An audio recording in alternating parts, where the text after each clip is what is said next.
Kosha ngiye nkubwire kujya kuvoma wange kujya kuvoma akakanya utangiye kunsuzugura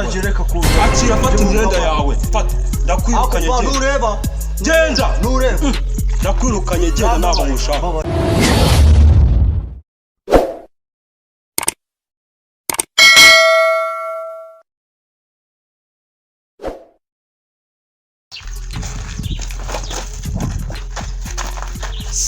umvaye mugabo umva rwose hano mubwire nkunda cyane mwese iyi mugabo wamfashije ko mu rugo banyirukanye se bakwirukaniye iki nyine numva mu gitondo nabyuze papa antumye kuvoma ndangije ndamutuka erekerera ubuze umuntu utuka umubyeyi ngiye namujyana iwanjye gusa ngiye yankorera ibi nyamuneka rwose mfashe irwarize gusa nk'ikimwe nibikibwira iki ntiwajya kimwe ngo umuntu akakirogesha iki ngiki reka mbwire sata reka mbwire nuze we reka mbwire kibamba bitse turashize none ariko rwose kandi ndabona dusa nk'abahuje ibibazo muri kano kanya rwose nyamuneka nta kuntu se wancumbikira mwana ke mu rugo banyirukanye ngewe Kosha uravuga ngewe maze icyumweru hanze nataye navuga bitaka ngo bakwirukanye gashara ubona ko ufite imyenda abajura baza bakiba bagatwara urumva ni ikibazo gikomeye cyane aho ubundi se sha hari umuniga w'inshuti yanjye bita Jeff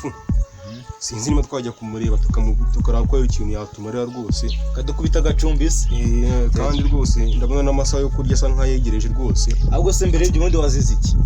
umusaza mwana mu gitondo azanyeho rendize atutse umusaza yabaranyirukanye mu gihe njye namukubise ariko nawe twayakora Jeff twamba cyadufasha ndumva ufite n'imbaraga anabyanze wanamukubita sha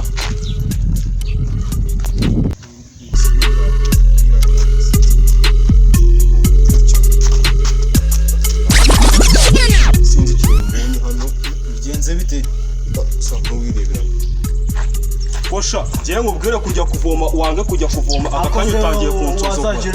akira fata imyenda yawe fata ndakwirukanye genda ndakwirukanye genda naba mushaka oya nta mbabazi nkuhaye oya nta mbabazi nkuhaye genda mu rugo rwanjye kandi dore pa n'abagabo babiri mu rugo rumwe toka ntabwo ugira ibintu by'ubu ndakwirukanye genda